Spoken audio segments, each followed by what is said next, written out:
The next one, we got emergency repair after a bridge hit by Andrew Pack, Idaho Department of Transportation. Good afternoon. I'm hoping get this done kind of quick and get you guys off to the break. But yeah, I'm a design engineer here at the Idaho Transportation Department. Just gonna go over our response to emergency bridge hits.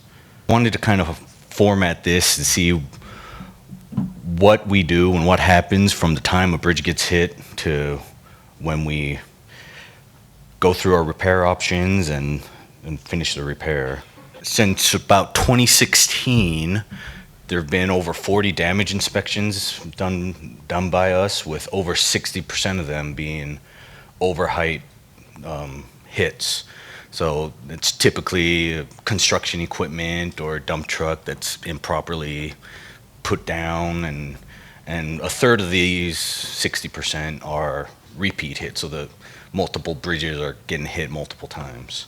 In that same amount of time, there's only been one substructure hit, so those are much less common. Bridge gets hit, it's typically a pretty big deal. There's a lot of debris, trucks off on the side, there's damage on equipment, so the Idaho State Police comes out, does some traffic control, reroutes traffic, and calls the nearest maintenance foreman, tells them there's concrete on the roadway that needs to be cleaned up. Then the maintenance forces will reach out to the district operations engineer, and they'll coordinate our initial inspection, and at the same time they'll contact the bridge office. During the initial inspection, they'll clean up any debris on the road and any that's in danger of falling off of the superstructure. And they may also at times add these diapers to keep additional debris from falling onto the roadway. And they'll consult bridge on the appropriate response for traffic control on the bridge itself. So in some cases, it may just be keeping the traffic lane closed above the damaged girders, or in major cases, close the whole bridge. During the in-depth inspection, well, going back to the initial inspection, that gives the people like Dan and Matt an idea of how bad the damage is, and we could set up a proportional response. If it's just superficial stuff, you don't need to get a bridge inspector out immediately, but in some cases, you can see here, it can be very important to get out there as soon as possible. And these in-depth inspections are typically done by our bridge inspectors. In that time, they'll assess the damage, and if there's any damage to the major reinforcement, we will run some analysis to determine any lost capacity and see what needs to be done to make these repairs.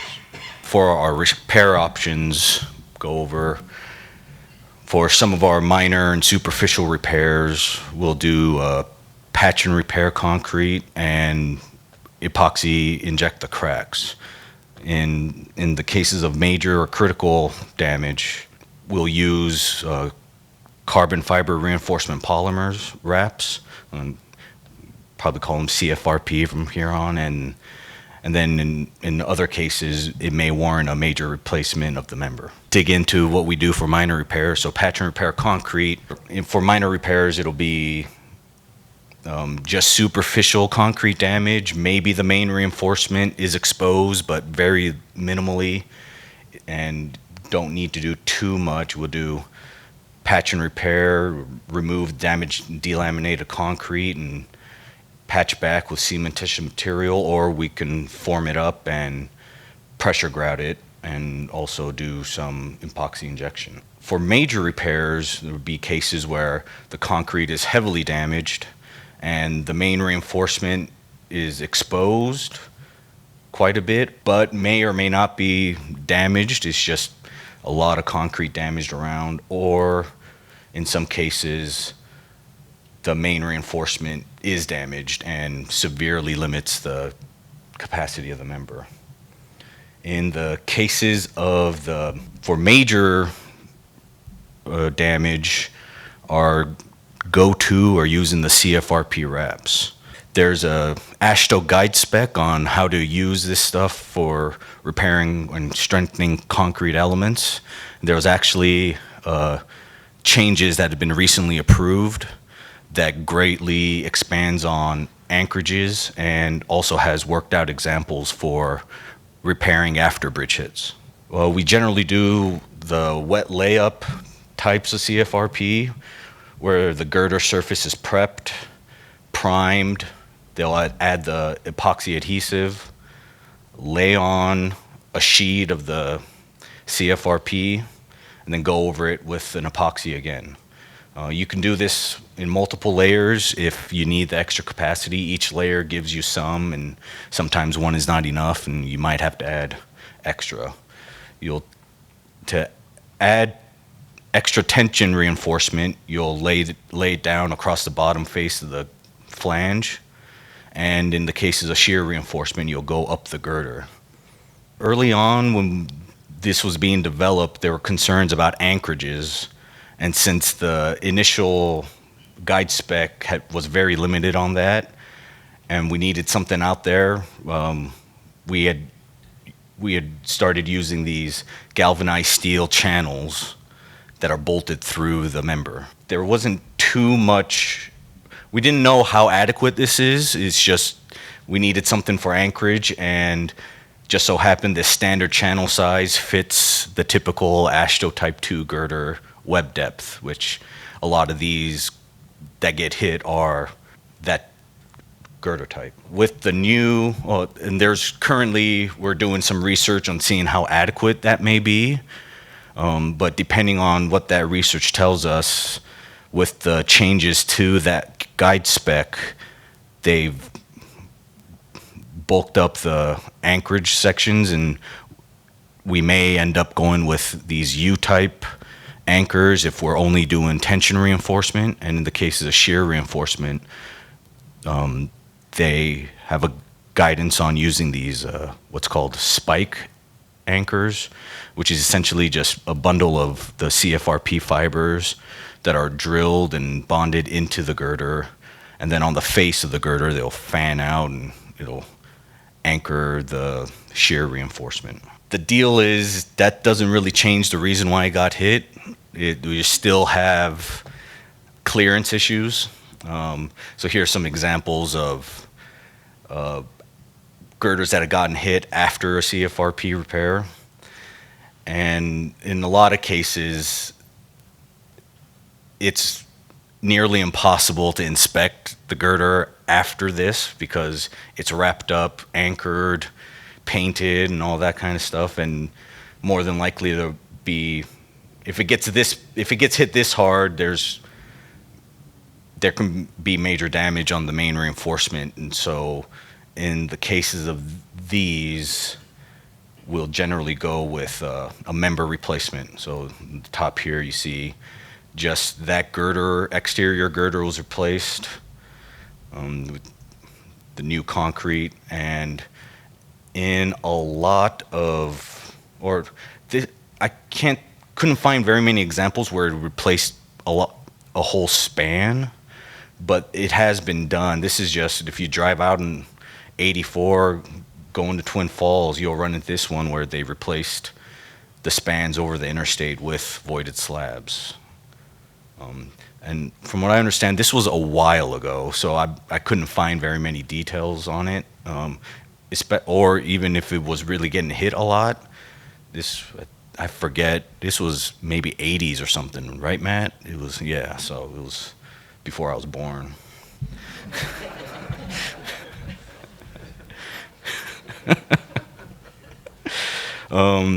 For the work itself, we don't really have a bridge maintenance crew, so a lot of this work is contracted out. And to get it paid for, we typically reach out to, or we get the insurance company. They'll have some input in the type of repair. Like, no insurance company wants to pay for a brand new girder that's only had concrete damage on it, so we'll work with them. But it may still take some time, and our board of directors has a fund that we can ask to get some money out of in order to pay for the work, and then once the insurance money comes in, where we repay into that fund.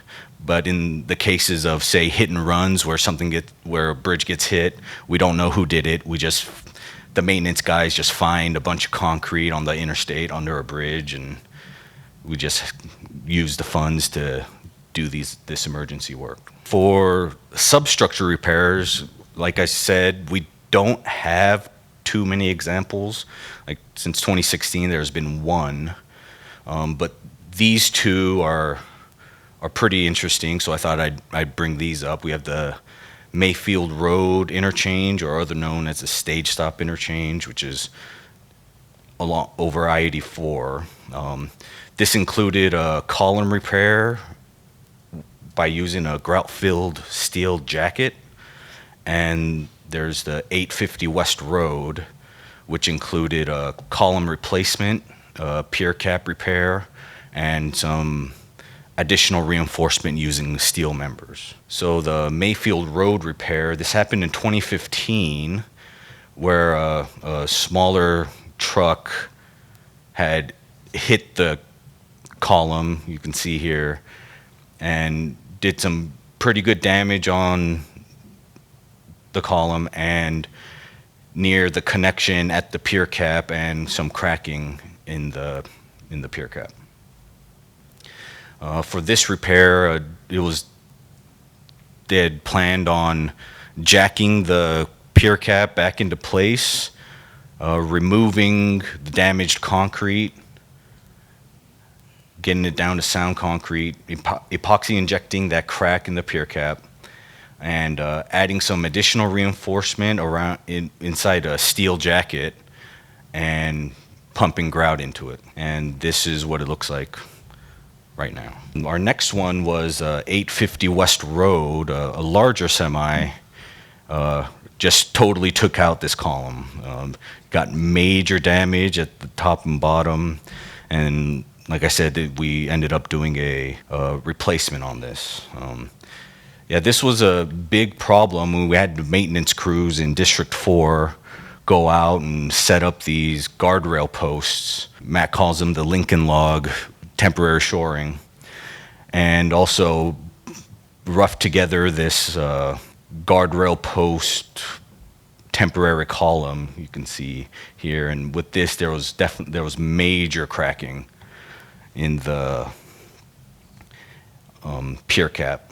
And from what I understand, Matt and Dan were out there watching them put this up, and they initially did this cross frame with the temporary shoring, but they were still a little bit nervous with that crack getting bigger and bigger. That's when they had decided to add this other temporary column. For this, they ended up repairing that, replacing the column totally, epoxy injecting that crack, and also adding this steel shear jacket.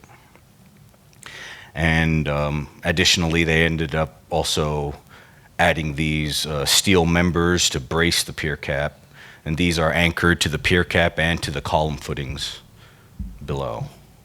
We're big fans of the belt and suspenders types of repairs. It's why we do the CFRP on just concrete repairs and doing stuff like this. Just a little bit of added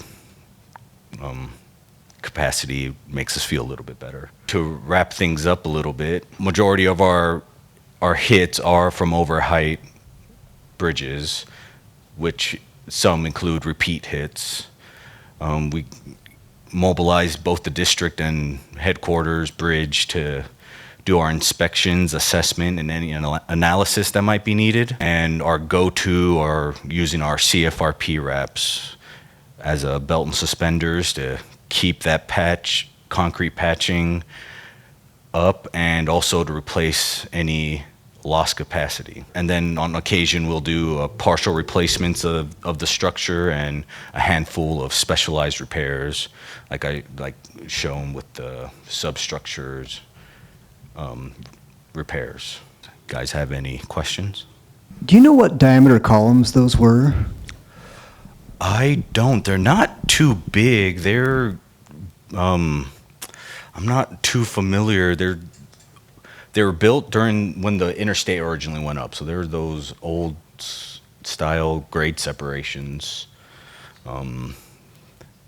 Yeah, but they're not terribly big. Less than 3 feet for sure.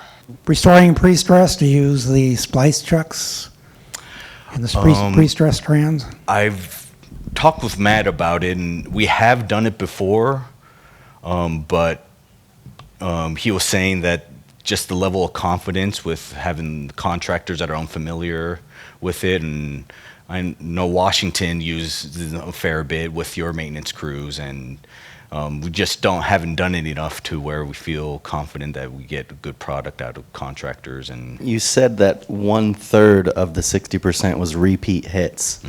Do you guys ever consider installing girder protection systems?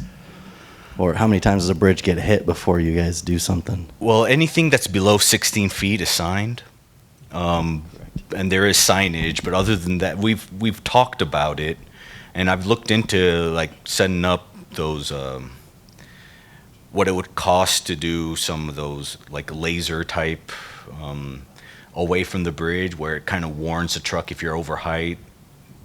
Yeah, or Nevada is you install sacrificial girders in front of the bridge, so when the impact does happen, it's one of those sacrificial girders. So you just Right. replace that instead of having to do major bridge rehab work. That's a good idea. I personally haven't gotten into it, but that could be something we can try, especially for some of these. There are 4 or 5 bridges north of Pocatello on I-15 that have been hit multiple times. One I'm just pushing out a rehab on. It's been hit 3 or 4 times while I was designing the rehab. Yeah, so then it becomes more cost effective to just Right. replace a rolled steel girder versus having them rip out the deck, replace the girder, put the deck back. Right. Yeah, we found pre-warners don't work. Oh, yeah. If the person they just go right on through it, so, yeah. I think Especially if it just isn't properly stowed and they just don't know. So, I think we've talked, the only one I saw that I thought would really work is that one in Australia. They dropped that mist down and put a big stop sign that shows the whole entryway to the tunnel. So if anybody else wants to try one of those here in the States, I think I've seen them for tunnels, but tunnels, yeah, it a was for a hard sell tunnel. to do them on all these different bridges in the middle of nowhere. The preceding was produced by the National Center for Pavement Preservation. More information can be found on the web at pavementpreservation.org. Additional support provided by Michigan State University.